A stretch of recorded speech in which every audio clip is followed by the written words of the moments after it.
because it had that V word. It had that word that you just associated with always does more good. Not just that. I remember having a conversation, interestingly, a few months after the rollout with she's now retired, but one of my inspirations in my campaigning against too much medicine, big pharma, is the British Medical Journal, but specifically the editor of the BMJ, Fiona Godley, right? Brilliant writer, an amazing human. She had really taken the reins, I think in the world more than any editor of any journal. She was the one that said that we need to start a campaign called Too Much Medicine in 2012. And we had become friendly because I published a lot of stuff in the BMJ. And we had a catch-up chat, and it was a Zoom, and she was asking me how I'm doing. And, after she knew that I was having a lot of pressure in my career because I had, 2019, I got effectively pushed out of the NHS because there was a hatchet job on me in the Mail on Sunday, me and two other people, front page, basically saying that we are statin deniers and we are dangerous people and all that kind of stuff. Yeah. So she was aware of all the stuff, and that had initially started in the BMJ, right? So we were having a conversation, and it was quite funny. She said something along the lines of, Aseem, the BMJ have decided to support the vaccine and the rollout. But there was an element of her, she said, I kind of feel slightly uncomfortable about it because we're a campaigning journal on too much medicine. And I remember saying to her, I said, Fee, you're not against all medicine, you're against too much medicine. So I remember having that conversation with her. It's quite interesting.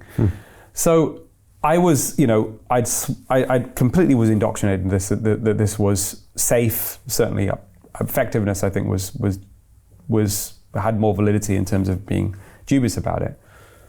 And then things start to evolve over the next several months in 2021.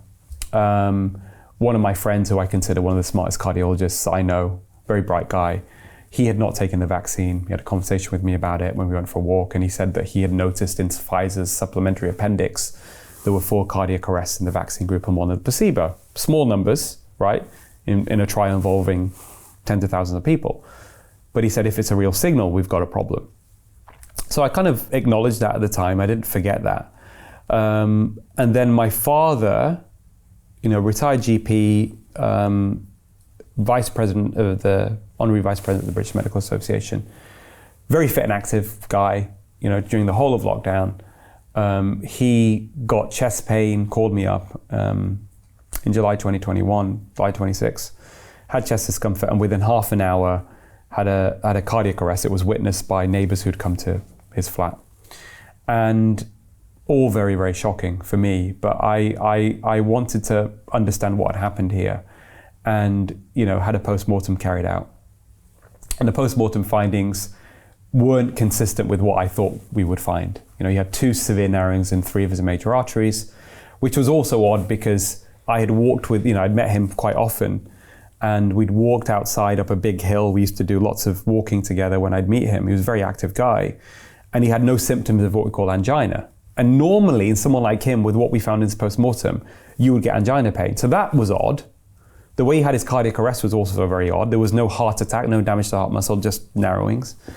But for me, instantly, I knew that something has happened to accelerate coronary artery narrowings in his heart. Something has caused these blockages to develop very, very quickly because he had very mild furring a few years earlier with good blood flow. And in fact, even since then, he'd improved his lifestyle. So this doesn't make any sense to me. And I remember, Brian, my indoctrination again was still so deep on the vaccine being safe and effective that when I tweeted out that my dad had a cardiac arrest, I was on a train to Manchester and I was looking at some of the responses, and somebody, and I don't know who it was, not someone I knew, someone had tweeted, "It's a vax." And I got really angry and blocked them immediately. And I thought, how dare you? How can you say something so ludicrous, right? A lot of people just shoot from the hip because, fine, people can say all these things and people can, I knew or whatever else. It's not about I knew or, this is coming from a place of ego. It's like, what did you know? How did you persuade others? What information did you have in a precise way? For me, that's how it's, fine, we have our intuition and that's important, right? We can say, listen, I want to wait, like my friend did, I'm not sure, and that's fine. But you don't know for sure, right? You can say, I'm skeptical. Like, can you precisely tell me the benefits and harms? That we never had that. Anyway, we move forward. And even and I haven't discussed this, I didn't mention it on Rogan, I've not discussed this actually before. I remember getting a phone call from a Times journalist in October 2021 who said to me, Dr. Malhotra, I was in Sweden at the time, I was giving a talk actually in Sweden around the links between COVID and obesity, etc. And she said, Dr. Malhotra, we've got unexplained increase in heart attacks in hospitals in Scotland, 25% increase. What do you think's going on here? And interestingly, Brian, I had predicted anyway that because of lockdowns, we were probably going to see an increase in heart attacks over the next few years, because there is other data from countries or communities that have been affected by war. Heart attacks tend to go up for several years afterwards. But that is, can we compare lockdowns with being at war? I don't know. I don't think it's that extreme, but there was definitely more stress on the population for sure. And I also know that people's diets weren't getting better. A lot of them were getting worse. So I gave this interview and I said, listen, I don't know what it is, but I can say that heart disease is multifactorial. I think poor diet may be a contributor. I think psychological stress would be. And then she asked me a question which I was a bit surprised by. She says, what do you think about could the vaccine be playing a role? And I was a bit surprised. I said, listen, any good scientist shouldn't exclude any possibility. I said, we can't exclude the vaccine, but I think it's unlikely. October 2021. Because I had no mechanism of seeing how this vaccine could do this at this point. And then the headline story, and it was all based upon my interview, right, was poor diet and stress linked to unexplained increase in heart attacks in October 2021. November 2021, I get sent an abstract from a friend of mine as a cardiologist, published in Circulation, which actually for the first time made me link back and realize I've now got a plausible explanation for how my dad died. And that was basically Stephen Gundry, who's a cardiothoracic surgeon on the East Coast of America, had been following up many patients using something called a pulse score, which is a very well-validated blood test to look at risk of heart attack over the next 5 years. And he'd shown in these middle-aged patients that within 8 weeks of the mRNA vaccines, Pfizer and Moderna, your risk of a heart attack went from 11% at 5 years to 25% just in 2 months. And fine, there are valid criticisms of no control group, et cetera, right? What happened after 8 weeks? But even if that was partially true, we've now got a mechanism of showing. And the thing is, my work prior to this was actually helping to shift the understanding of heart disease being a chronic inflammatory condition. It's not a condition that's primarily driven by high cholesterol, right? It's a chronic inflammatory condition influenced by things like high blood pressure, type 2 diabetes, and ultimately insulin resistance. So I knew that heart disease is a chronic inflammatory process. So anything that's going to cause inflammation to the coronary arteries is going to accelerate heart disease. Right.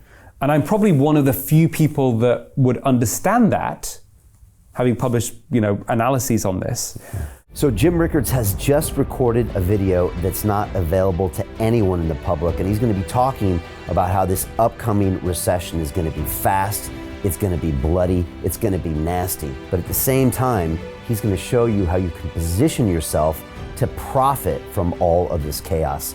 Now, we've made this video only available to our viewers. Go to londonreal.tv/Jim, watch that immediately.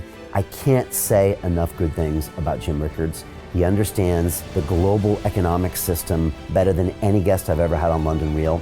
His predictions are almost uncannily true, and you can learn how to profit from his vision, from his expertise, and his understanding of economics. So go to londonreal.tv/Jim or click the link below.